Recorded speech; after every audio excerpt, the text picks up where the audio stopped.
Pode a lei do risco psíquico, a lei do risco psíquico.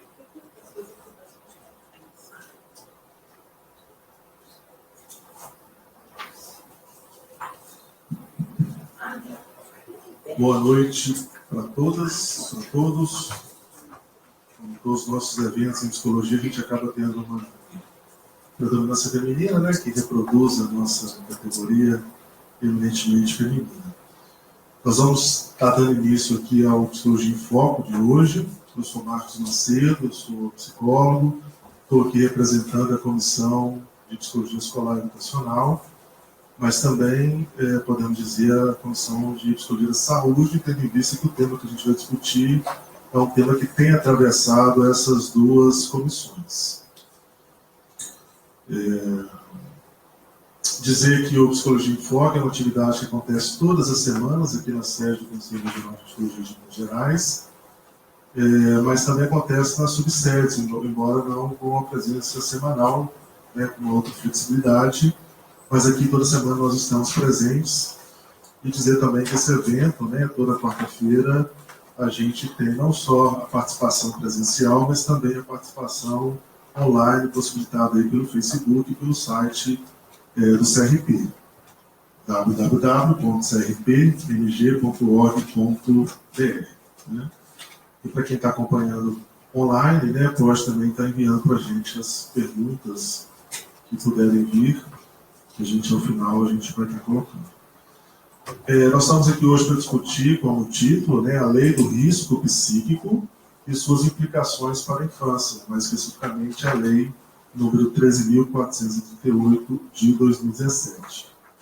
Nossas convidadas vão falar um pouquinho dessa lei, né, e também trazer as suas contribuições, só adiantando que é uma lei que trata-se de uma alteração do Estatuto da Criança e do Adolescente, né, que torna-se obrigatória a aplicação de um protocolo para se identificar o chamado risco psíquico, né, e a gente vai tentar entender o que significa isso. Acho que o Conselho, através das suas comissões, né, de escolar e educacional de cuidado da saúde, traz uma contribuição para esse tema na medida que a gente vai perceber, a gente percebe, né, como que essa lei, que está desde 2011 tramitando, teve uma tramitação aí muito rápida, né, e também desprovida de qualquer discussão a nível público, né, em qualquer audiência pública, em qualquer espaço de participação da sociedade. E nesse sentido, acho que a gente traz uma contribuição aí para a sociedade ao trazer algumas reflexões sobre esse tema. Então, para poder falar, né, para contribuir com as nossas discussões, eu vou convidar as nossas colegas Amanda Ferraz de Oliveira. Amanda é psicóloga clínica infantil, psicanalista, tem pós-graduação em educação no ensino superior, e é membro do Fórum Nacional sobre Medicalização da Educação da Sociedade. E conduz aqui o núcleo BH, que não é o núcleo do Fórum. Convidar também a Bárbara Costa Andrada, psicóloga clínica, mestre e doutora pela UERJ, na linha de pesquisa em saúde coletiva, e atualmente é pesquisadora do Instituto de Psiquiatria da Universidade Federal do Rio de Janeiro, no Núcleo de Pesquisa em Políticas Públicas de Saúde Mental. E a Bárbara faz parte ela é membro, né, faz parte do movimento Despatologiza.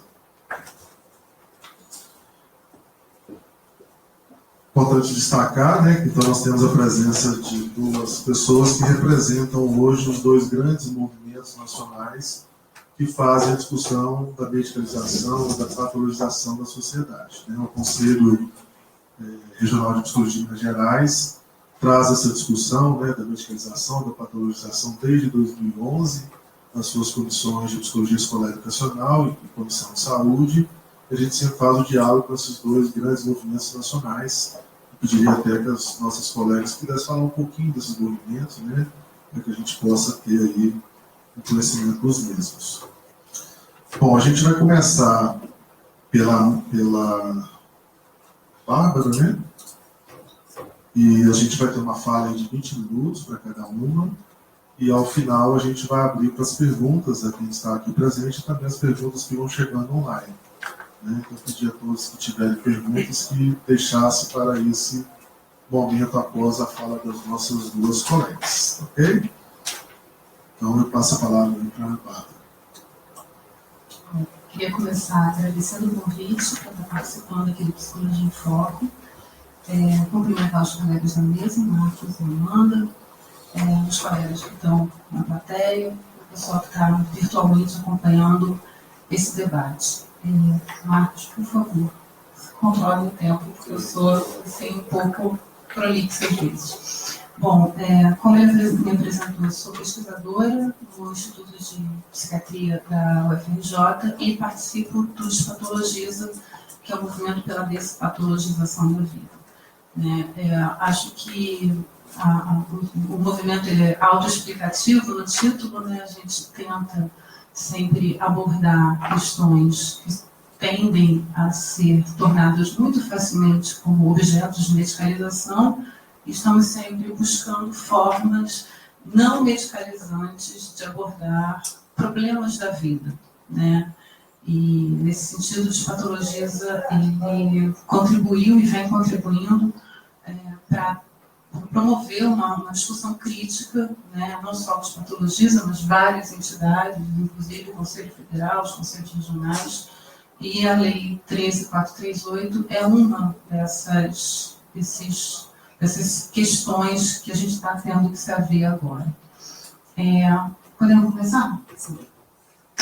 Bom, eu vou começar fazendo um passo atrás para falar do que a gente está dizendo quando está pensando na Lei 13.438. Não sei se vocês já tiveram acesso ao texto dessa lei. Ela é bem curtinha, e ela modifica o ECA, colocando uma obrigatoriedade de aplicação de protocolo para detecção de risco para o desenvolvimento psíquico em bebês de 0 a 18 meses. Isso feito por pediatras, tá?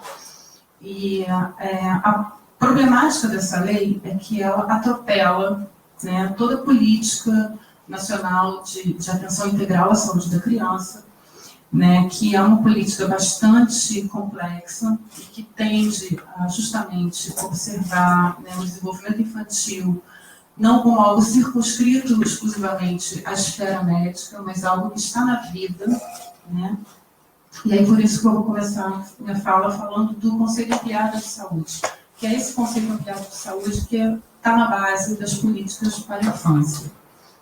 A saúde, então, entendida, eu não vou ler o que está no slide, passa para mim, por favor. Eu não vou ler o que está no slide, mas basicamente a ideia é a saúde é entendida, por esse conceito mais ampliado, como um produto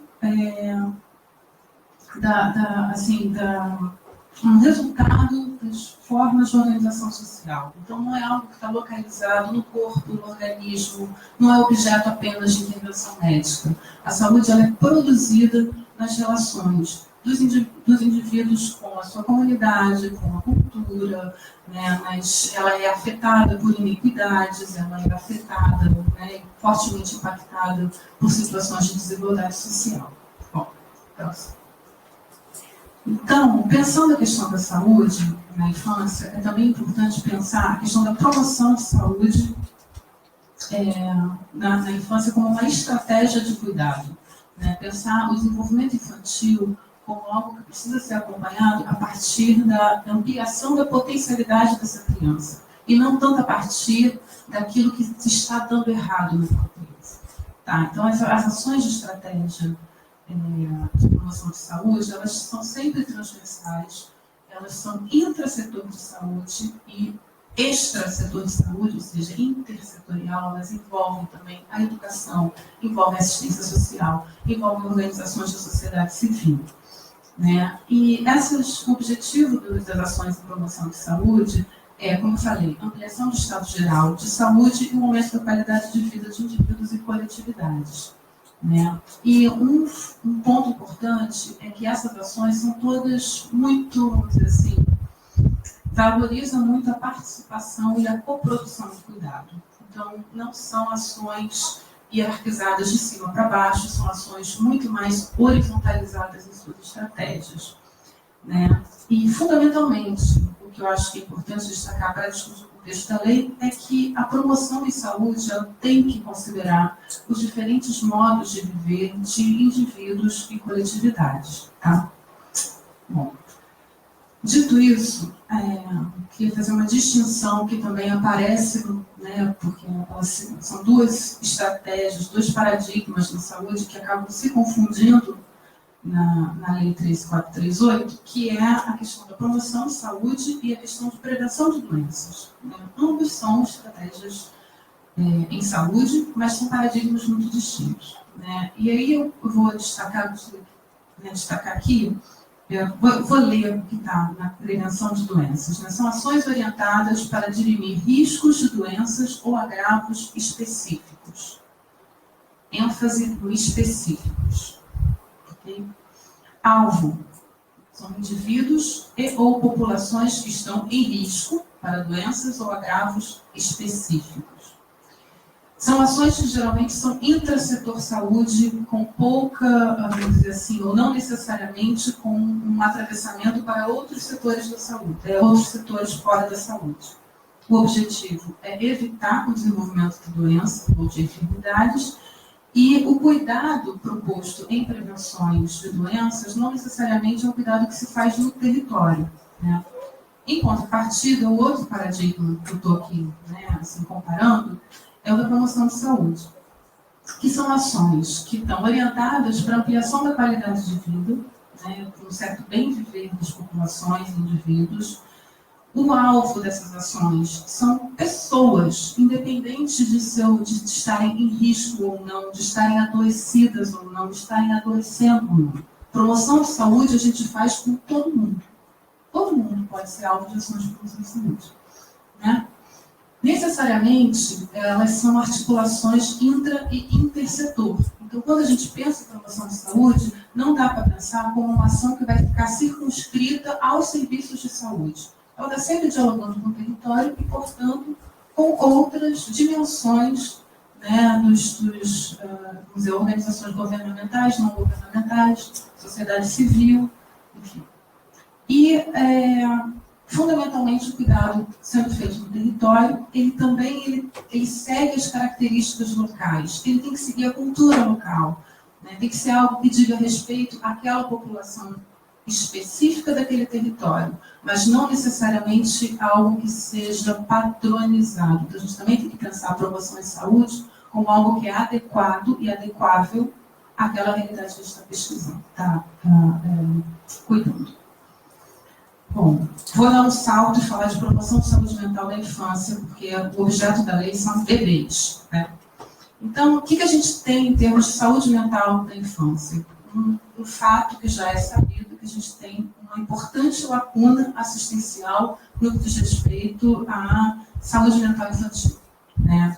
É comum a gente escutar relatos de familiares, eu acho que a Ana vai poder falar disso com mais propriedade, de que, por exemplo, a mãe fala, mas eu sempre achei meu filho um pouco estranho, e tem alguma coisa no desenvolvimento dele que eu não estou, assim, tem alguma coisa estranha, às vezes é aquela coisa da fala, atrás da fala, e que vai passando, a criança chega em idade escolar, entra na escola, e a escola vira e fala, esta criança tem um problema. E aí esta criança já não é mais um bebê e está com, 5 anos. Né? Então, a gente precisa entender o que é essa lacuna assistencial. Né? As famílias, muitas vezes, percebem algo estranho. Quando chega em idade escolar, aquela criança que tem algo estranho se transforma em uma criança problema para a escola. Né? A escola marca essa criança como uma criança problema.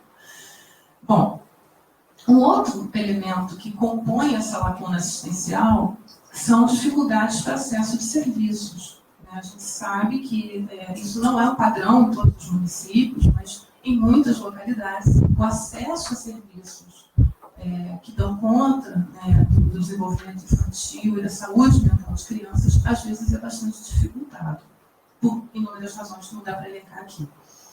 Né? E, fundamentalmente, aquilo que eu já tinha falado antes, que a escola e um certo olhar patologizante, às vezes, sobre crianças com problema. Muito facilmente a criança ela aparece como problemática na escola e é entendida como problema estando circunscrito por ela. literaturas mais densas sobre isso. Bom, então a gente precisa pensar, por exemplo, na questão do acesso. Né? Qual seria a melhor maneira dessas crianças acessarem serviços que possam dar conta da sua particularidade em termos de saúde mental? A grande porta de entrada do SUS é a atenção básica, né? Até porque a gente tem na atenção básica uma política bastante consolidada, em alguns municípios bem implementada, em outros não, de atenção e cuidado através de ações de puericultura. Então, uma puericultura potente é porta de entrada, né, para, inclusive, outros níveis de atenção. A gente considera fundamental, no caso de bebês, principalmente, pensar a parceria da saúde mental com a atenção básica. Isso é super necessário. Né? Bom, próximo. E aí, a gente chega na Lei 13.438, né? Então, como o Marcos já colocou, ela altera o ECA, né? Isso não é pouca coisa, isso é algo que tem um impacto imenso, né, na política de cuidados para crianças, e ela inclui, né, o seguinte parágrafo, eu vou ler, tá? É obrigatória a aplicação a todas as crianças nos seus primeiros 18 meses de vida de protocolo ou outro instrumento construído com a finalidade de facilitar a detecção em consulta pediátrica de acompanhamento da criança de risco para o seu desenvolvimento psíquico. Muito bem. Aí a gente, eu estou aqui como pesquisadora da área de saúde mental, representante do movimento pela despatologização da vida, faço parte de um coletivo de outros pesquisadores e representantes de outros movimentos sociais que também têm mais ou menos a mesma abordagem, pessoas até com visões de mundo um pouco diferentes, mas em comum, eu acho que aqui todo mundo olha para essa lei e fala, epa, por quê? Né? Por que a gente tem ressalvas com relação a essa lei? Próximo, por favor. E aí eu coloco a pergunta, né? Quem seria contra a detecção em tempo hábil de problemas que afetam as pequenas crianças? Ó, ninguém, né? Ninguém. Mas a gente considera que essa lei não é um bom caminho para assegurar a detecção em tempo de problemas de desenvolvimento infantil. E agora eu vou fazer uma pequena ressalva só para poder explicar dois pontos que são centrais quando a gente analisa essa lei. Próximo. É isso aí. Né? Em termos de detecção precoce, a gente pode pensar em duas estratégias de saúde pública. A gente pode pensar em duas estratégias em termos de ações em termos de saúde pública. Né? Ações de rastreamento e ações de vigilância. Né? Em que elas se diferem? Né? A situação de rastreamento diz respeito a situações em que um instrumento, pode ser um protocolo, um teste, uma escala. Eu vou usar o termo instrumento para dar conta da variedade de possibilidades que podem ser feitas, usadas para rastreamento. Né? Então, a aplicação indiscriminada de um instrumento em uma determinada população, com o objetivo de detectar uma doença, né, o risco para uma doença, como eu falei mais cedo, específica. Ok? E a vigilância? Qual é a diferença da vigilância para o rastreamento? Né? Primeiro, o rastreamento geralmente se faz por ações pontuais. E a vigilância se faz por ações de acompanhamento longitudinal, ou seja, ao longo do tempo. Também pode envolver a aplicação de protocolos, testes, instrumentos, enfim. Mas, nesse caso, somente para aqueles indivíduos que apresentam algum tipo, vamos dizer assim, de preocupação manifesta. Então, vamos pensar no caso dessa lei, é aquela situação do familiar que chega com o bebê numa consulta e fala, estou achando ele meio molinho. Ou então, aquela fala de, meu filho já está com 2 anos e não fala. Né? A gente sabe que as crianças têm tempos diferentes de desenvolvimento, mas muito importante é a escuta para famílias que chegam com algum tipo de aflição em relação ao desenvolvimento dos seus filhos. Então, é importante, né, para quem está do outro lado da consulta, poder acolher, né, essa situação quando a mãe fala, quando o pai fala, meu filho está demorando para falar, o meu filho está demorando para engatinhar, ou ele não fixa o olhar, né? Às vezes são pais muito aflitos, às vezes pode ser um excesso de zelo, às vezes não. Então, a gente tem que considerar. Então, nesses casos, para esses casos, em ações de vigilância, a gente pode fazer uma internação usando algum instrumento, teste, protocolo, mas não para todas as crianças. Outra coisa que também é importante pensar é que quando a gente faz um acompanhamento longitudinal, e nesse acompanhamento longitudinal é aplicado nas crianças que têm algum tipo de preocupação manifesta, né, por parte da família, do cuidador, quando se aplica um instrumento nesse contexto, as chances de falsos positivos e falsos negativos diminuem muito. Tá? Então, isso também é importante considerar o contexto em que os instrumentos são aplicados. Uma coisa é aplicar um instrumento em uma ação de rastreamento pontual e universal indiscriminada. Outra coisa é aplicar um instrumento em uma conduta orientada, né, a partir de uma queixa e com acompanhamento longitudinal. Ok? Então, vamos agora aos problemas colocados pela lei. Eu dividi em 2 tipos de problema. Problemas com o texto da lei, que apesar de ser um parágrafo desse tamaninho, tem vários problemas ali. E o que a gente está chamando de descaminhos que essa lei fez. Né? Não foram caminhos, foram descaminhos. Então, eu vou pegar primeiro os problemas do texto. Né? Repetindo aí, eu marquei em vermelho tudo que é polêmico. Obrigatória aplicação a todas as crianças. Isso já define a ação que a lei propõe como uma ação de rastreamento. Okay? Toda e qualquer criança. Em seus primeiros 18 meses de vida, ou seja, na fase mais precoce do desenvolvimento. Né? Bebês. Justamente no momento de vida em que a plasticidade, né, a variabilidade, a gente sabe que tem os marcos de desenvolvimento, mas isso não é algo, vamos dizer assim, matemático e com data certa de acontecer. Né? Não tem isso assim, um mês. Pode ser com um mês e uma semana. Não é assim. A gente sabe que tem uma flexibilidade. Mas isso também não significa que, ok, 3 anos não está falando, está de boa. Não, né? Então, assim, os primeiros 18 meses de vida são fundamentais para o desenvolvimento, mas também é justamente esse momento em que muitas variáveis estão acontecendo aí. Então, qualquer tipo de detecção nesse momento tem que ser feito com muito cuidado. Consulta pediátrica é outra questão, porque se a gente pensa que é uma lei que precisa ser executada via SUS, na atenção básica, a estratégia de saúde da família não tem de pediatra, necessariamente. Ela se compõe de médico de família, enfermeiro, agente comunitário, técnico de enfermagem, odontólogo, técnico de odontologia, eu acho. Esqueci de alguém? Não, nem sempre tem equipe completa, mas necessariamente médico de família, enfermeiro e agente comunitário de saúde. Não tem pediatra. Então, isso já cria um problema para o próprio sistema de saúde, para a maneira como é ordenado o cuidado na atenção básica. E, finalizando, o tal do risco psíquico. Afinal de contas, o que é isso? Né? É algo que só acontece de 0 a 18 meses, depois não acontece mais? Não estaríamos todos, a qualquer momento da vida, sob risco de psiquicamente adoecermos? Afinal de contas? Enfim. Então, próximo, né? Como eu falei, eu acho que dá para passar um pouquinho mais rápido, né? A questão do rastreamento universal, o que ele é problemático? Considerando o contexto dessa lei, tá? Eu não estou aqui advogando pela eliminação dos rastreamentos, muito pelo contrário. Mas rastreamento universal necessita de determinados parâmetros que risco psíquico, 0 a 18 meses, não oferece.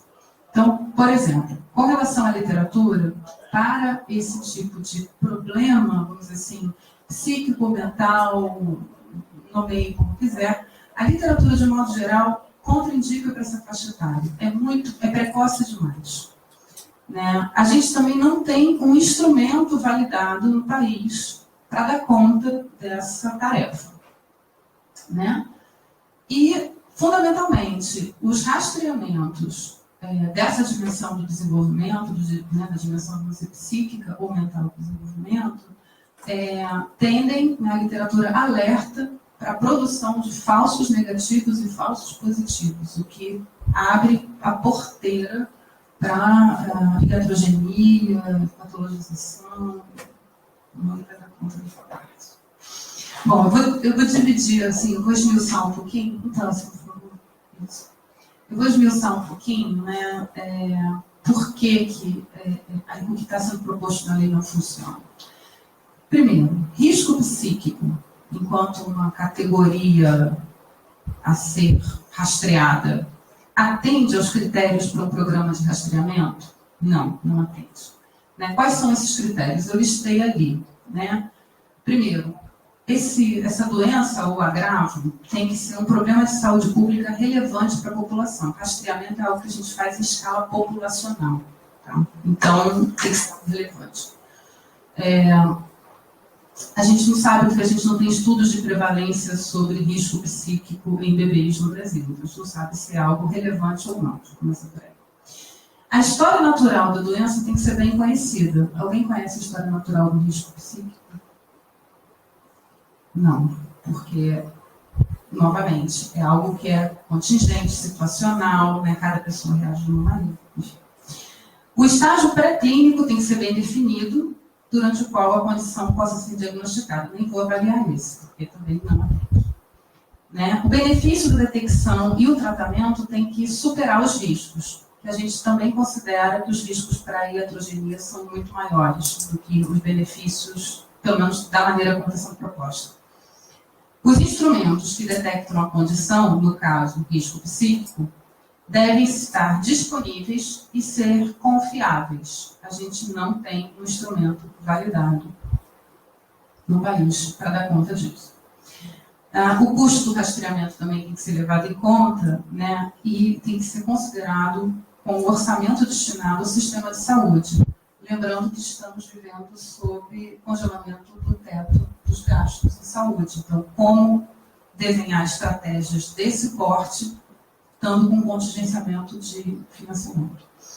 E o rastreamento deve ser um processo contínuo e sistemático, porque não basta só rastrear, não basta fazer triagem, tem que oferecer uma rede de acolhimento. E a Lei 13.438 não fala uma vírgula sobre né, construção de rede de acolhimento. Né? O que a gente faz com essas crianças, uma vez detectadas? O quê? Momento pânico.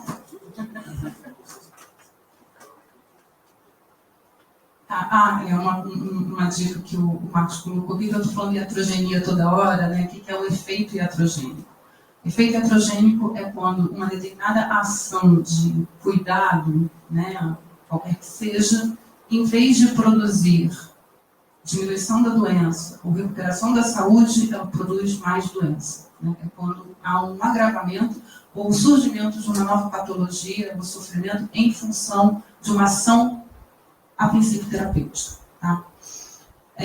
Bom, quando eu falo que não há instrumentos validados para detecção de risco para o desenvolvimento psíquico, eu me baseei em dois, não eu, tá? Assim, não sou a única pessoa que está pesquisando isso. Assim, a minha apresentação está baseada em duas situações. Primeiro, que no sistema de avaliação de testes psicológicos do Conselho não constam testes psicológicos para avaliar risco psíquico. Então, o Conselho de Psicologia, no SATEPSI, não tem um teste para isso. Isso é um problema em termos de validação de um instrumento psicométrico. Né? Que um instrumento que se propõe a medir risco psíquico é um instrumento psicométrico. Né? E mais, a Comissão Nacional de Incorporação de Tecnologias no SUS, né, que é o CONITEC, também não tem registro desse tipo de instrumento, protocolo, escala, o que quer que seja. Então, a gente não tem lastro normativo que garanta que há instrumentos validados para a tarefa que a 13.438 propõe. Bom, próximo, por favor. Eu elenquei dois instrumentos e depois eu vou explicar por que desses dois.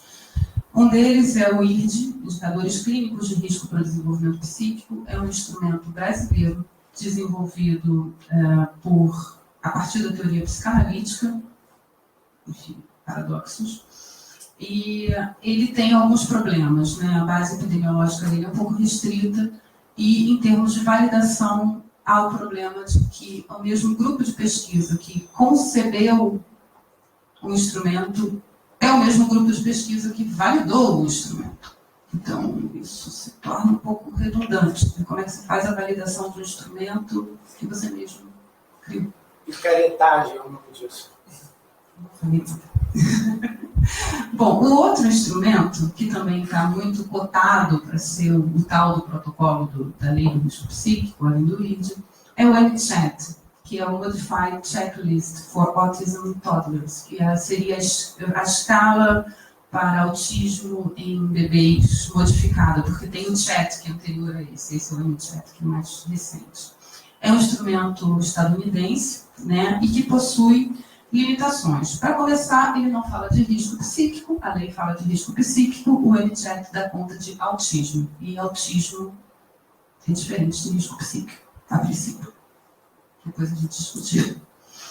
Né? O MCHAT foi traduzido para o português, né? Passou por um processo de validação, mas ainda incipiente, e do que a gente já pesquisou, o único estudo mais robusto sobre tradução e validação foi de 2008, ele não teve continuidade. Né? Ele é usado em consultas para avaliar crianças que já têm algum tipo de suspeita de autismo, e para isso ele funciona bem. Mas como instrumento de rastreio, ele não tem lastro, porque ele não tem, vamos dizer assim, adaptação cultural, ele é muito restrito, ele tem algumas dificuldades de aplicação, né? Porque às vezes a gente pensa que teste é só perguntar e a pessoa responder, mas não é tão simples assim, tá? Ele é recomendado, a princípio, para crianças maiores de 18 meses, então está fora do escopo da lei.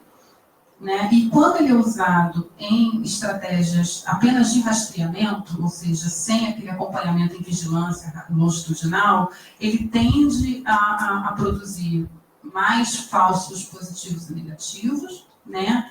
E porque ele não dá conta de variáveis culturais, né? e populacionais daquele contexto que está sendo observado. Bom, algumas evidências que corroboram o que eu estou falando. Né? No Reino Unido, o Comitê Nacional para Rastreamento, em 2012, fez uma recomendação explícita para não realizar rastreamento de qualquer agravos em bebês até 18 meses, seja autismo, risco psíquico ou transtorno ou sofrimento mental. Nos Estados Unidos, a Força-Tarefa de Serviços Preventivos norte-americanos fez uma grande revisão em mais meta-análises e tal, envolvendo mais de 130 mil crianças, e afirmou não haver justificativa para rastreamento de população tão jovem, né, abaixo dos 18 meses. E na Europa tem um grande estudo de Garcia Primo e colegas, de 2014, também mostrando que os problemas dessa realização indiscriminada de rastreamento para questões relacionadas ao desenvolvimento psíquico, emocional, mental, enfim, de crianças. E agora eu vou entrar na segunda dimensão dos problemas. Eu falei que tinha problemas com o texto da lei e tem problemas com a construção da lei enquanto um instrumento que propõe política, que altera a política pública e que, como tal, deveria ter maior participação, né, e envolvimento da sociedade civil, como o próprio Marcos já colocou na apresentação da mesa. Né? Então, eu coloquei aqui um timeline, né, de como que o nascimento da 13438, ela começa como um projeto de lei do Senado, em 2011, apresentado pela senadora Ângela Portela. E, bom, ela tramita no Senado por um tempo, e depois de um tempo ela vai para a Câmara, e chegando na Câmara 2 anos depois, muda, né? Quando um projeto sai da Câmara para o Senado, do Senado para a Câmara, ele muda de número. Então, ele deixa de ser o PLS 451 e passa a ser o PL 5501, em 2013. Por propor ações voltadas para a saúde de pequenas crianças, esse projeto ele é apensado, ou seja, ele é juntado, né, com um outro projeto de lei que, enfim, acabou depois arquivado para todo sempre, que é o PL 6687. E esse projeto de lei, ele tinha, inclusive, uma proposta, vamos dizer assim, mais próxima das ideias de promoção de saúde, de vigilância em saúde, do que especificamente isso que a 13438 acabou propondo. 2 anos depois, estou vendo que a temporalidade é 2011, depois 2013, 2015, aparece o primeiro pedido de desapensação, ou seja, de separação desses 2 projetos, feito pela deputada Sheridan, de Roraima. E esse pedido foi indeferido. Né? Acharam que não tinha que separar essas 2 coisas, porque, mal bem, tratavam de matérias correlatas. 2 anos depois, um novo pedido de desapensação. Agora, nesse atual contexto pós-2016, que a gente está vivendo, de intensa fragilidade do Pacto Democrático. Só para verificar assim. Tentando ser sutil. Enfim, em março, né, no dia 20 de março, o deputado delegado Francisquini, do Paraná, pede desapensação. O projeto é desapensado. 8 dias depois, ele entra com pedido de urgência, né, ou seja, com isso a votação se torna, né, iminente. Não há debate público, não há consulta pública. A sociedade civil não foi chamada, as entidades envolvidas, profissionais, movimentos sociais, não foram chamados. E 8 dias depois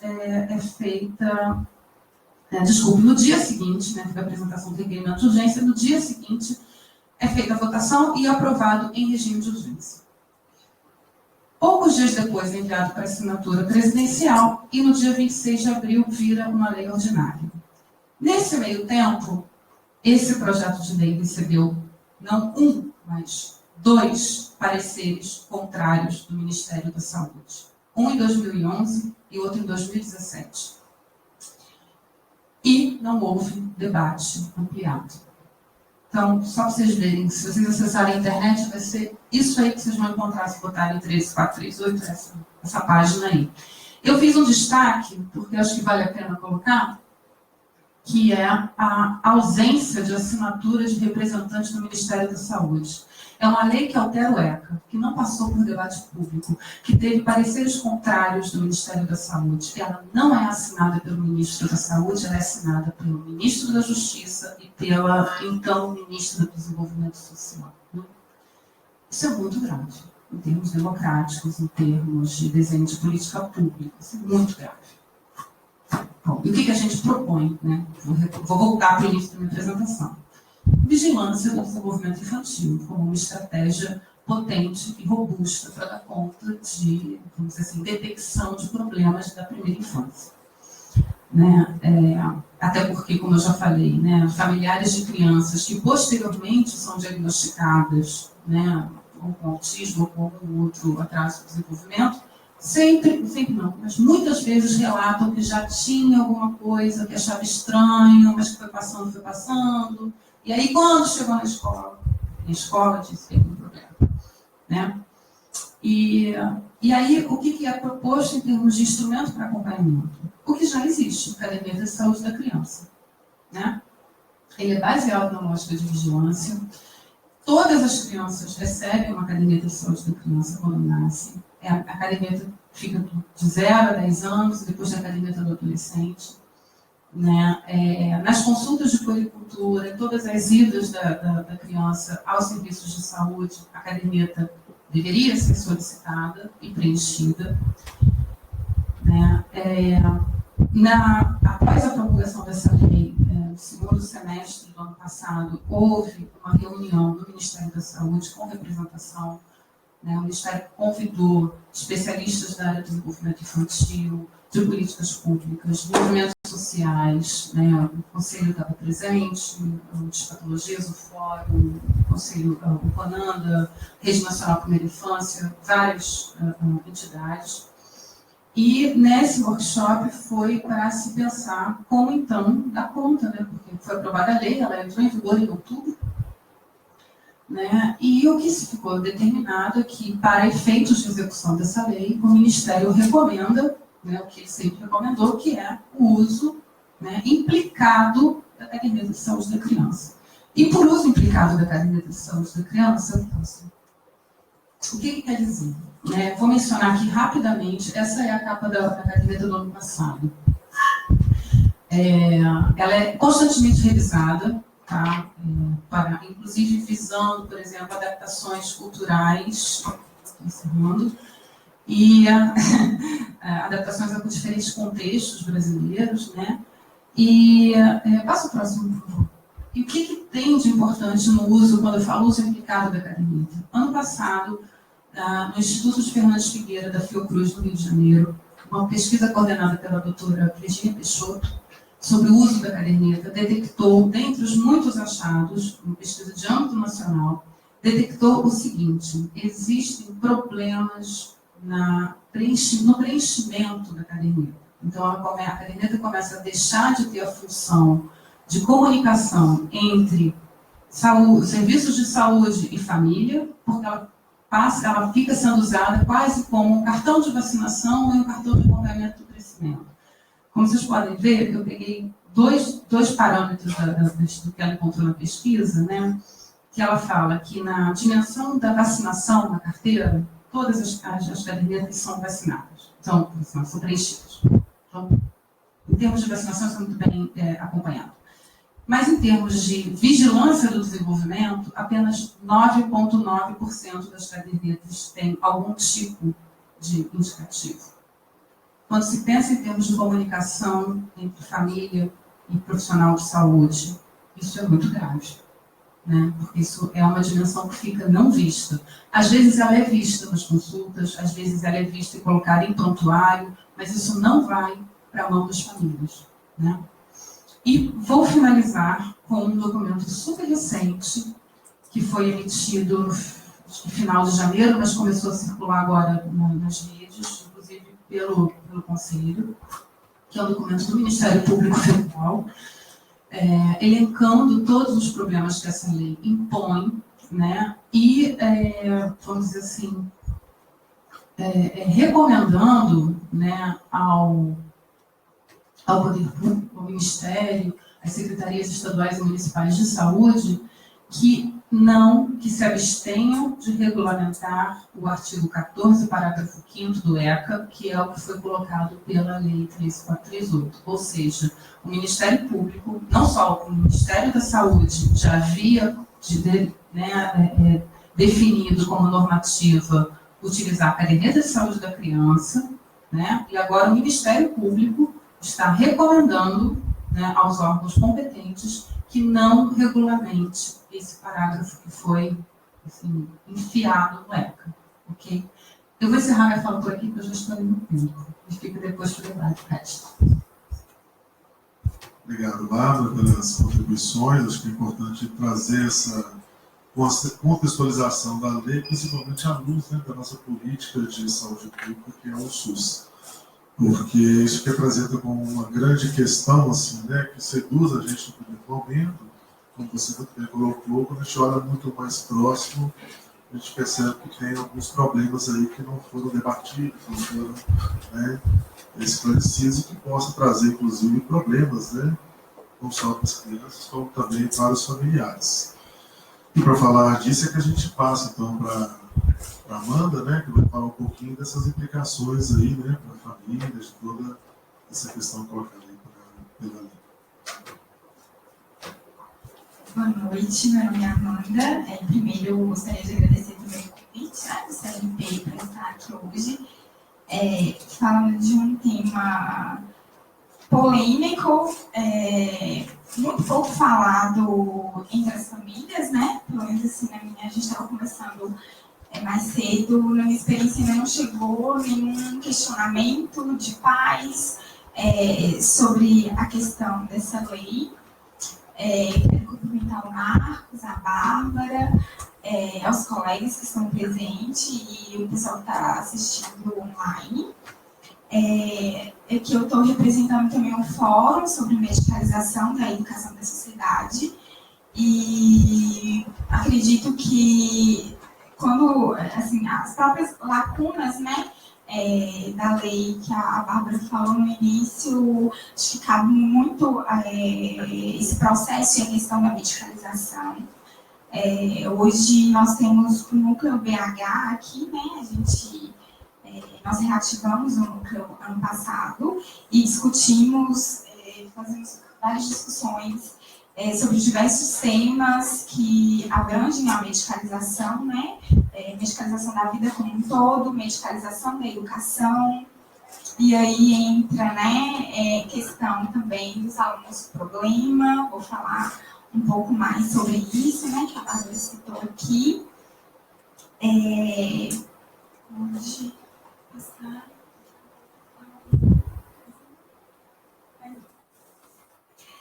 Então, eu quero falar um pouco sobre os riscos, as implicações e os impactos, né, que essa lei tem aí para as famílias. A questão que a Bárbara colocou no início, né, muito importante, de quem, da maneira como essa lei está colocada, né, quem seria contra essa lei? Ninguém, né? Muito pelo contrário. Eu, inclusive, enxergo muitos pais que dão pulos de alegria aí com essa lei. Qual pai que não... Eu lido diretamente, né, com famílias, com pais, com crianças. Eu sou psicóloga infantil, atendo crianças, mais especificamente entre 13 e 12 anos. E trabalho muito com famílias, com educadores também, com escolas. Então, principalmente para esse público aí de pais e escolas, isso é maravilhoso, né? Que pai que não quer detectar aí já um problema no filho com a tenra idade, né? Tão bebezinho. Mas aí, analisando mais profundamente a lei, a gente percebe e enxerga algumas questões aí que precisam ser analisadas, né? Que a gente precisa ter um pouco mais de atenção e um maior cuidado com isso. Inclusive, alguns riscos, né, sobre essa lei, por exemplo. A gente sabe que existem muitos erros, né? Profissionais, eles cometem erros também. Então, pensa o que pode impactar ou causar numa família ter um diagnóstico errôneo no filho, né? Quais os impactos que isso causa na família? Nós não temos uma definição, e essa é uma das lacunas da lei, né? Nós não temos uma definição do risco psíquico. O que é um risco psíquico? O que abrange, né? Quais são os transtornos, distúrbios que abrange o risco psíquico? Então, é algo ainda que está muito solto. Mas a gente percebe, né? Começa a perceber um movimento muito grande sobre o espectro autista. E a gente até estava conversando, né, os movimentos de pais, de ativistas, né, de profissionais nessa área que estão quase que tomando para si essa lei, né? Então, eu atendo algumas crianças autistas e já chegou para mim a questão que a Bárbara colocou dos pais, essa preocupação, né? Quando chega aí na fase de 2 a 3 anos, que a criança ainda, principalmente a questão da fala, que a criança ainda não fala, então aí já começa a preocupação dos pais, mas quantos diagnósticos errôneos também a gente já viu sobre essa questão do autismo, né? E quais são os impactos? Geram muitos impactos esse diagnóstico para a família e para a vida da criança. Então, principalmente na primeira infância, eu falo que a primeira infância, ela é a fase mais importante da nossa vida. Principalmente essa parte de 0 a 2 anos, né, que é onde aí o bebê ele vai virando criança, ele vai descobrindo o mundo. Tem uma série de questões neurológicas, psíquicas, emocionais acontecendo, né, com ele no seu desenvolvimento. Então, é uma fase extremamente importante. Então, apresentar uma lei, vigorar uma lei desse nível, né? E a gente sabe, é uma lei a nível nacional, que pode trazer possíveis impactos e questões desse nível para as famílias, realmente é muito grave, né? E uma outra questão que é importante a gente pensar e colocar é que o Brasil, nós temos diversas culturas, o Brasil ele é um país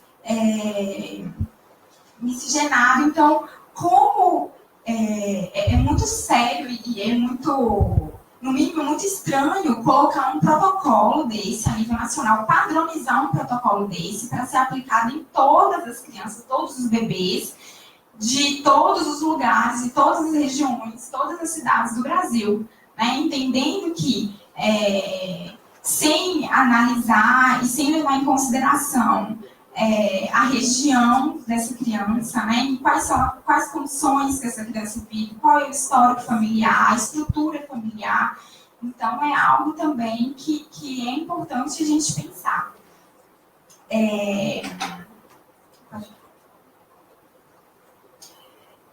Então, a adoção de um protocolo como esse, né?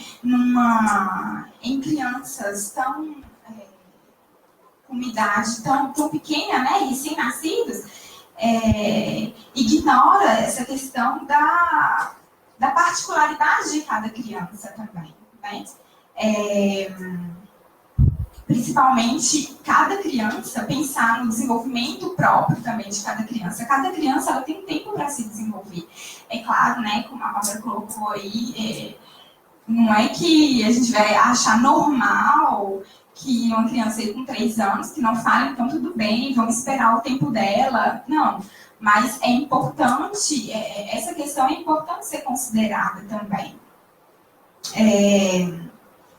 E também, aquilo que eu já falei, né, pode levar a detectar algo, um diagnóstico, né, ou um diagnóstico de um transtorno, uma doença, um distúrbio, enfim, errôneo, né?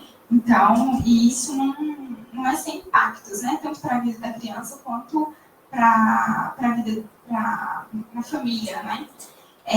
E como a Bárbara colocou também essa questão da escola, né? Dos alunos problema. Essa é uma questão que eu vivencio também. Geralmente, os problemas, eles ficam mais evidenciados na fase da alfabetização, né? Entre 5 e 7 anos, que é o período onde a criança já vai para a escola. Então, geralmente, essas questões, elas são detectadas na escola, né? Um aluno é mais lento, não consegue acompanhar a turma, não consegue se alfabetizar no tempo correto, no tempo que deveria, ou junto com a turma. E aí envolve várias questões, né? Inclusive da própria medicalização, são questões que a gente trabalha e fala muito. E principalmente que, assim, a questão ela é sempre centrada na criança, né? Então, se a criança não aprende, o problema está na criança. E quando eu peguei essa lei e fui estudar, enfim, isso não é muito diferente, né? Eles querem enquadrar todas as crianças dentro de um protocolo X, e a criança que não estiver enquadrada ali, desconsiderando todas as variáveis, ela vai ser taxada como algum problema, né? Então, é importante a gente pensar nessas questões também. Outra questão que é importante a gente pensar é na não capacitação dos profissionais, né? A lei, em momento algum, ela exige, né? Ela faz essa exigência do protocolo, mas ela não dá suporte, né? Então, uma criança, por exemplo, que passa, né, por esse protocolo, por esse teste e é diagnosticada com algum transtorno, principalmente pensando numa criança aí do SUS. Para onde que essa criança vai? Quais são, como que ela vai ser acolhida, né? A começar aí, como a Bárbara falou, da questão do pediatra, que não tem pediatra no SUS. Então, é extremamente a gente pensar nessas questões também, né? Uma criança, então, que ela tem uma patologia, é detectada aí com uma patologia, um distúrbio, para onde que essa criança vai, então, né? Então, assim, jogaram essa lei aí, mas não deram nenhum suporte, né, de acolhimento para a criança, para a família. E aí é mais grave ainda, porque pensa só no... E aí o pai, ele fica tranquilo por ter descoberto que a criança ela tem um transtorno, ou ele fica mais angustiado por saber que ele não vai ter um suporte, ou não vai ter como cuidar do seu filho. Então, é uma questão também que é importante a gente pensar.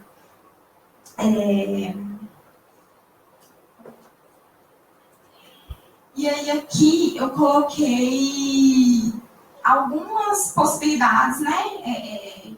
Alguns caminhos que a gente pode pensar. Então, que é de aproximação do trabalho dos bebês com a promoção de saúde, investindo numa cultura de cuidados ampliados, né? Com uma rede multiprofissional, né? Que isso é importante também, principalmente quando se fala, né, saúde psíquica da criança.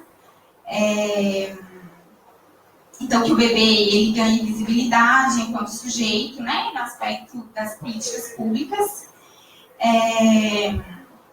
e na ampliação de ofertas e modos de atenção, como ressignificar a acolhida e construir projetos terapêuticos singulares para os bebês em sofrimento, né, e seus cuidadores, que é algo que a lei ela não dá esse suporte.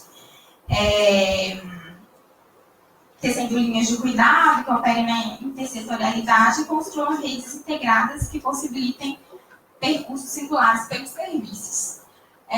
Buscar ampliação de acesso, né, com uma clínica ampliada para os bebês, em que a primeira infância ela seja pensada a partir do reconhecimento e da condição do sujeito, colocada em prática de maneira indissociável com uma política de educação permanente para os profissionais, que vão estar trabalhando diretamente com os bebês e com as suas famílias. E aí, para concluir, eu queria dizer assim, que, de maneira geral, os protocolos eles são importantes, medidas de saúde, mas o risco, né, de considerar as particularidades do paciente impõe seu uso com cautela. Então, é importante a gente tomar um cuidado também no momento de utilizar esses protocolos e testes, principalmente, né, nessa fase da vida, né, que é até os 18 meses, que tem características muito particulares, que elas são importantes e que elas precisam ser analisadas e avaliadas. E algo que não algo que não é falado nessa lei, né, não há esse suporte. Então, só isso aí já indica uma fragilidade na lei, né?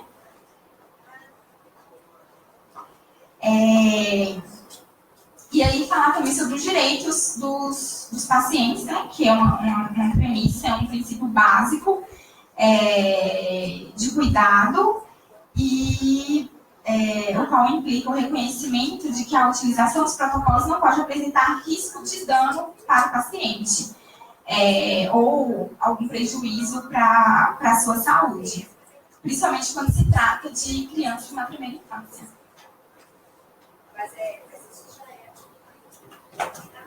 Obrigado, Amanda, pelas contribuições.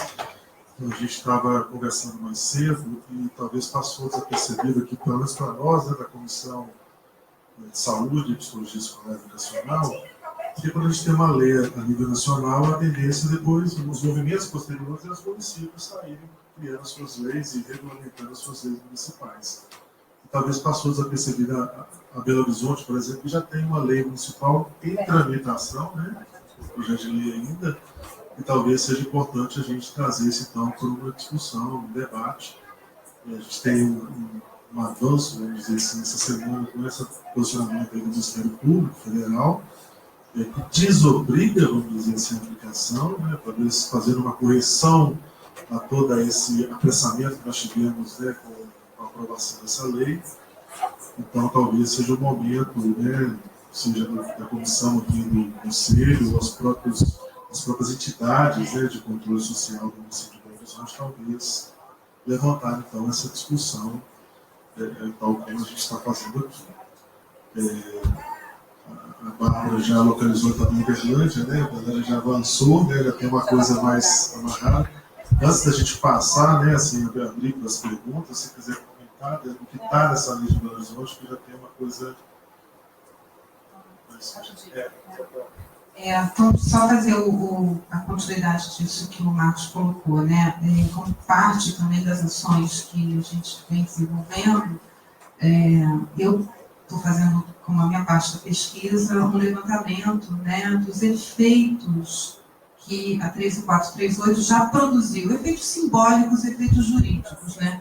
Um dos efeitos simbólicos, a gente passou por ele aqui de uma maneira mais ou menos rápida, mas acho que no debate talvez a gente tenha a chance de discutir melhor, que é um certo entendimento, né, não na proposição da lei, mas talvez um entendimento do efeito que ela causa um certo imaginário social, que liga muito facilmente o risco psíquico como equivalência de risco para autismo. Tá? Né? Essa lei está muito facilmente englobada, né, como algo do campo estrito do autismo. Então, dito isso, falando da proliferação dos efeitos assim, jurídicos, né, efeitos ali em níveis de produção de novas normativas jurídicas. Vários municípios já estão fazendo movimentos de produção de leis inspiradas na 13438, infelizmente. Belo Horizonte é um deles. Vou dar um número para poder facilitar a vida de vocês aqui. Projeto de Lei 293 de 2017, proposto pelo vereador Durgal Andrada. Eu não tenho nenhuma relação de parentesco com essa pessoa, tá? Não sei nem quem é. Bom. É Durval ou Durgal? Olha, aonde eu consegui estava Durgal, mas eu acho que deve ser Durval. Mas, enfim, deputado do PSD, projeto de lei 293 de 2017. Desculpa, vereador, é lei municipal. O texto do projeto de lei coloca o seguinte: determina a aplicação universal, ou seja, na forma de rastreamento, de dois protocolos, né, de dois instrumentos, o IRD e o MChat. O IRD para a faixa etária de 0 a 18 meses e o MChat para 18 a 36 meses. Por isso que eu coloquei na minha apresentação a problematização desses dois instrumentos usados na modalidade de rastreamento. E um outro município que já tem uma lei aprovada é Uberlândia, e eu vou ler o texto da lei para vocês entenderem o que eu estou chamando de impactos que essa lei produz em termos simbólicos e em termos legais. Legais porque a lei já existe, mas simbólicos. O texto diz o seguinte, é a Lei 12.832 de 2017. Ela determina a aplicação de instrumento de triagem de desenvolvimento infantil. IRD, aplicável a crianças de 0 a 18 meses. MChat, aplicável a crianças a partir de 18 a 36 meses. Bem como outros instrumentos que venham a surgir, possibilitando assim o rastreio de transtornos do espectro do autismo. Ou seja, é uma lei que parte da ideia de risco psíquico e chega na ideia de transtorno do espectro do autismo como se fossem sinônimos. Eu posso falar. Bom, a gente está aberto então para as perguntas, a gente não tem nenhuma pergunta online, né? Então fica aberto aí quem quiser se manifestar. Pelo que entendi, Bárbara, você disse, né? Essa lei fica restrita mesmo na questão do autismo, TDAH, ou doenças de saúde mental, né? Que sejam rastreadas dentro dessa faixa etária. Mas não se diz de risco psíquico a questão dos maus tratos, né? De famílias tóxicas, e que a questão também da saúde mental da mãe, né? A gente sabe da depressão pós-parto, que essa mãe pode rejeitar essa criança, né? E aí, como é que fica isso? Vou fazer uma rodada de umas 3 perguntas, né? A gente abre aqui a mesa. Eu não sei se eu vou me colocar direito, que eu estou vendo muito centrado em autismo, e estou esquecendo 2 coisas que interessam muito aos governos norte-americanos: superdotação e psicopatia. Que os soldados norte-americanos começaram a mostrar uma certa decência e pararam de obedecer ordem. Então eles começaram a produzir psicopatas através de videogame. Tem até um livrinho chamado Matar, um estudo sobre a arte de matar, no coronel David Grossman, que ele explica como é que o videogame cria psicopatas, treina a pessoa, e é isso que o exército quer. Então eu acredito que esse teste tem muito a ver com isso, sabe? Pegar a possibilidade de criar psicopata. E outro perigo são os superdotados. Então, superdotado, um incompetente morre de medo de achar alguém que seja mais competente que ele, porque ele perde o cargo. Então, como as nossas elites já mostraram o nível de incompetência que elas têm, eu acho que elas já estão querendo destruir as crianças superdotadas antes que elas cheguem até a infância. Entende? Aí tem todo um sistema de medicalização para impedir a criança de exercer a capacidade dela. Tá? Aí... Você tem alguma pergunta, Alves? É só observação? Não, é essa questão da psicopatia e da superdotação, se vocês conseguem entender. Eu esqueci de falar anteriormente, a gente podia se identificar, né? Dizer o nome. Você já sabe que eu sou, todo mundo que me Não, sim, conhece. mas para os demais, né? Boa noite, meu nome é Josué, sou estudante de psicologia e, na verdade, eu dava um pouco alheio a essa discussão, né, do risco psíquico em si. Estou gostando bastante, que, sinceramente, não estava, sabe, eu estava ligado a outras coisas. Mas eu fico pensando assim, essa lei, né, esse parágrafo em específico, né, ele cola muito bem assim, com a fantasia né, dos pais, né, de conseguir identificar logo de início, né, algum transtorno, algum problema nesse filho, nessa fantasia, né, de ter um filho perfeito, né, que vários pais enfrentam, vários pais, né, carregam, na verdade. Então, essa lei, ela cola muito, muito com isso, né, com essa questão emocional dos pais em relação aos próprios filhos, né. Mas eu fico... isso, na verdade, pelo que vocês trouxeram, eu acho que é uma questão muito séria mesmo, porque a gente pode estar promovendo essa, né, na verdade, essa iatrogenia, né, que é meio que outro conceito que eu não conhecia, assim, que é um conceito muito importante, assim. Eu acho que coloca a gente, enquanto profissional, assim, né, de psicologia, a necessidade de a gente se mobilizar, né, no sentido, assim, de apontar o equívoco disso, né, e o que isso representa, né, a nível, né, digamos, nacional, socialmente falando, né.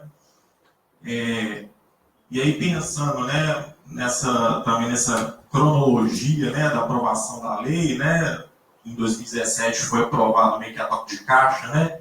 Isso, eu queria saber de vocês, assim, de uma forma geral, assim, o que vocês pensam a respeito disso? Por que isso foi aprovado tão rápido, justamente em 2017? Com qual interesse, né? Existe um interesse mercadológico por trás disso? Existe uma tentativa de uma estratégia de popularidade do governo atual, né? O que está por trás dessa aprovação, né? Isso, assim, ficou na minha cabeça, assim. E eu acho que isso é importante de a gente também entender, para a gente também se mobilizar de uma maneira mais eficiente, né? Eu imagino. Assim. Só isso.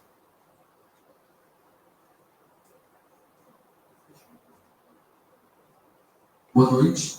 Eu sou Luiz Henrique, eu sou psicólogo. Eu queria só fazer uma consideração, né? Assim, pelo menos a partir de uma observação minha. Acho até o que ele falou, quando a gente considera, né, o aspecto dessa lei, aí você vincula ela, né, esse cuidado e talvez esse acesso, né, que seria uma garantia talvez de proteção integral, né, para a questão do desenvolvimento da criança. Se a gente não pode pensar também, né, talvez uma associação à questão do, eu acho que, velado, assim mesmo, do ato médico, na verdade. E aí, a gente não deixar isso vir à tona, né, mesmo que venha em outras formas. Acho que podemos ser assim, perguntas.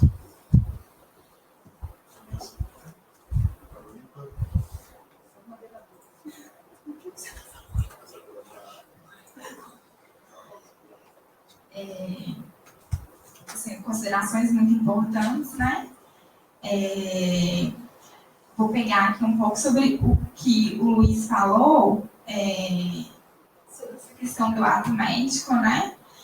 E assim, a lei fala sobre a questão do risco psíquico, mas, né, o profissional que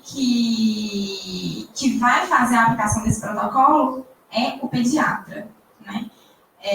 Então, não tem aí uma rede de profissionais, não há uma equipe multiprofissional, né, envolvida nesse protocolo, nesse exame. Inclusive, na própria discussão, né, dessa lei, muito importante a questão que ele colocou também, como a Bárbara trouxe, né, a linha cronológica, né, de como se deu a lei até ser sancionada. Realmente é importante a gente pensar e ter esse olhar crítico para isso, e pensar o porquê, qual é o motivo, qual é o interesse dessa urgência, né? Então, assim, é importante a gente fazer realmente esses questionamentos, né? Principalmente no momento político que a gente vive hoje, né? Inclusive, esse ano de eleições, então, assim, é realmente importante a gente ter esses questionamentos, né? Bom, eu vou tentar responder, né? Eu vou responder primeiro a colocação que você fez. Né? Você falou de maus tratos, famílias tóxicas, saúde mental da mãe, e a gente pode acrescentar várias outras coisas aí. Pobreza, né? Situações de populações em extrema vulnerabilidade, né? E a gente não precisa ir para os rincões afastados do Brasil para encontrar isso. A gente encontra isso em grandes centros urbanos também. Né? Então, assim, as questões de saúde mental, elas podem ter origem, né? Podem ser originadas por muitos fatores, né? Fatores intrínsecos ao indivíduo, fatores relacionais, fatores ambientais, fatores sociais.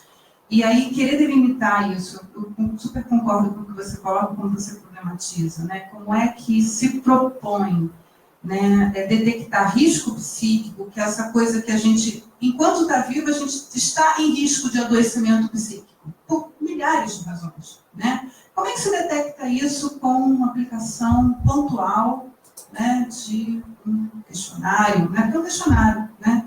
O protocolo em questão não é um teste hematológico, não sei, né? Não tem um marcador biológico que se está buscando, é um questionário. Ou seja, tem muitas variáveis aí, desde o modo como os testes são produzidos, como os profissionais são ou não treinados para aplicar, o setting de aplicação do teste, a gente sabe que tudo isso influencia. Então, eu concordo com a tua crítica de que o buraco realmente é muito mais embaixo. Né? Que a gente tem que definir o que é risco psíquico. O risco psíquico não é só você pensar em uma doença de saúde mental como autismo ou TDAH ou sei lá, uma síndrome de Down. Sim. E é mais comum, são doenças mais comuns na infância, né? Mas também a questão dessa toxicidade, dos maus tratos e também da saúde mental da mãe. Claro, claro. E assim, esse que pode trazer risco psíquico para a criança. Claro. Né? E esse é outro ponto também, né? Como que, né, há esse deslizamento, assim, isso, né, de novo, não está escrito no texto da lei, né, autismo, mas o entendimento, né, o efeito simbólico que essa lei causa, é que esse risco psíquico passe a ser entendido como risco para autismo, né? E aí eu passo para a segunda fala. Eu vou pegar uma parte do que você falou, Almir, que foi assim, impedir a criança de exercer a capacidade dela, né? E aí eu acho que toca no que é a crítica dos processos de medicalização e de patologização.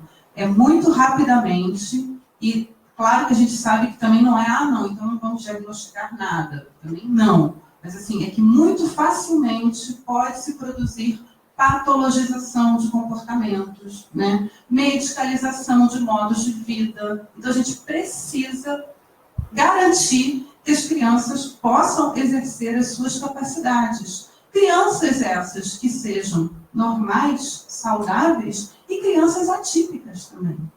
A gente precisa olhar para isso também, né? Passo para a segunda fala, que foi do Josué, né? Josué falou o seguinte, que essa lei, ela cai, assim, ela encaixa direitinho, né? Você falou de fantasia dos pais.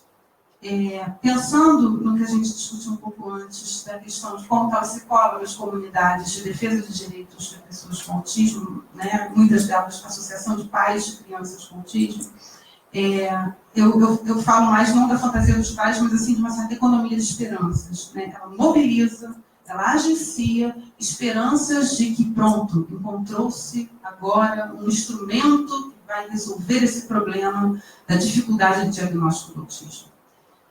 E não, a gente sabe que não é assim, né? E aí você pergunta, e essa cronologia, por que tão rápido?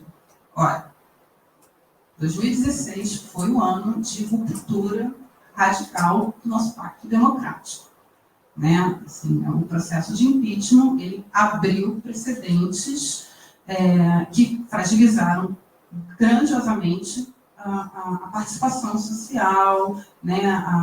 Vamos dizer assim, o pacto social em torno da democracia. Então, se a democracia já não está valendo mais tanto quanto ela valia, para que fazer debate, né? Para que convidar a sociedade civil? Interesses mercadológicos, possivelmente, né? Não sei se isso estava na origem do projeto, lá em 2011, mas como um efeito da promulgação da lei, começou a pipocar duas coisas. Cursos de capacitação em protocolos, aí escolho, tá? IRD, MChat, Escala Denver, sei lá. Imaginem protocolos para a primeira infância. Cursos proliferaram a partir daí. O que, por um lado, não é necessariamente ruim, mas isso está sendo, não são cursos proliferados dentro das universidades, de repente as universidades vão rever esse currículo. Não, são cursos com interesse de mercado, né? E se há uma estratégia de, sei lá, popularidade do governo atual? Eu penso que seja mais estratégia de alguns agentes sociais isolados que estão muito implicados com a promulgação dessa lei, que têm interesses mais específicos, talvez. Eu não acho que seja parte de um grande plot, sabe, do governo pós enfim, impeachment. Deixa eu ver outra anotação aqui, foi do Luiz Henrique, que falou que tem uma questão velada aí do ato médico, que sim, tem, de alguma maneira, tem uma certa sobreposição de jurisdição profissional, né? Como se, de repente, algo que seria objeto mais da psicologia ou da psiquiatria, de repente cai de paraquedas no polo dos pediatras. Bem claro, o pediatra dá conta da primeira infância, mas tem uma especificidade aí. E aí, só uma correção, que eu não sei se na minha fala ficou claro isso, né? A gente tende a falar assim, mas o problema dessa lei também é que não tem pediatra no SUS. Não é bem assim, tem pediatra no SUS, só que eles não estão no primeiro nível de atenção, que é a atenção básica, e na estratégia de saúde da família. Eles estão em serviços mais especializados e de maior complexidade, porque na atenção básica, a puericultura é feita por profissionais da estratégia, né? Então, essa lei, ela exige que todas as crianças alcem desnecessariamente um segundo nível de atenção, né? Ou tenha que buscar em municípios onde não tem pediatra no SUS, porque o município é muito pequenininho, só tem a atenção básica, o município seria, vamos dizer assim, obrigado por força da lei a ter que construir convênios com a iniciativa privada para poder, aí sim, ter um interesse de mercado, vender consultas para diagnóstico de risco psíquico. Eu tinha notado uma outra coisa aqui. Bom, eu acho que por enquanto é isso. Gente, alguma pergunta? Eu estava pensando que é sobre a cura gay também. Já prever se o menininho vai ser gay ou não. Questão? A gente já está avançando no horário, né, Natália? A gente não teve uma pergunta online. Queria agradecer a Amanda, né, pela contribuição e a Bárbara. E com certeza essa discussão que a gente traz aqui no Psicologia em Foco, pelo menos dentro do Conselho, ela não se encerra, né? Com certeza nossas comissões de Psicologia Escolar e Educacional e Comissão de Saúde vão se debruçar sobre isso, principalmente considerando seria esse posicionamento do Ministério Público Federal essa semana e também a situação local aqui de Belo Horizonte. Seguiria... Só rapidinho, esses protocolos, eles têm que avaliar os testes psicológicos, porque a gente sabe que os testes também é a questão deles estarem vinculados somente ao uso do profissional psicólogo, né? Então, o pediatra que está sendo disposto para a aplicação de uma ferramenta de identificação de algum elemento psíquico, né, do risco de desenvolvimento psíquico. Esses protocolos estão abertos para uso de qualquer profissional de saúde ou eles são... Isso é uma questão, né? Eu vou te responder circunscrevendo especificamente os dois protocolos que eu trouxe aqui, justamente porque são protocolos que estão aparecendo no texto de leis municipais ou de projetos de leis municipais. Né? O MCHAT é um protocolo que visa identificação de transtorno do espectro do autismo e ele pode ser aplicado por profissionais de diferentes áreas da saúde. Tá? Requer um treinamento prévio, mas como eu falei, foi traduzido para o Brasil, para o português brasileiro, foi validado parcialmente, mas não houve uma validação ampla e também não é uma ferramenta que está registrada nem no Conitec, do SUS, nem no sistema de testes psicológicos do Conselho. Tá? Passo à segunda ferramenta que eu falei aqui, que é o IDP, são os indicadores do risco de desenvolvimento psíquico. Ele foi elaborado por um time de pesquisadores que são psicanalistas. Isso é algo controverso, porque a psicanálise e os psicanalistas não são uma comunidade homogênea e idêntica entre si, então é polêmico dentro do próprio escopo da psicanálise, o fato de existir um protocolo dessa ordem. Mas ele também é de aplicação, vamos dizer assim, livre. Inclusive, tem na descrição do instrumento, ele é descrito como algo que pode ser aplicado muito rapidamente, né, qualquer pessoa com treinamento mínimo, mas todas vamos dizer assim, os parâmetros colocados ali, estão todos ali, vamos dizer assim, o que eu comentei com os colegas, é quase como um instrumento que transforma os parâmetros do complexo de Édipo em parâmetros, vamos dizer assim, psicométricos e quantitativos. Tá? É um pouco... Ok, gente, a gente encerra, né, deixando aí o convite a todos para poder participar das duas comissões, que possivelmente vai discutir, né, essas questões. Comissão de Psicologia Escolar e Educacional e Comissão de Saúde. No site do Conselho, né, tem as informações. Qual das comissões de saúde? Tem pelo menos duas aqui, estou formando mais uma comissão de saúde. É saúde mental, né? Saúde mental. Álcool e drogas. A outra é álcool e outras drogas, eu acredito que fique na saúde mental. Né? Saúde mental, SUS. Isso. No site do Conselho tem, né, a agenda de reuniões dessas duas comissões, e todos podem estar consultando e participar aí, trazendo esse debate, prolongando esse debate. Então, encerram-se a mesa. Agradeço a presença de todos. Boa noite.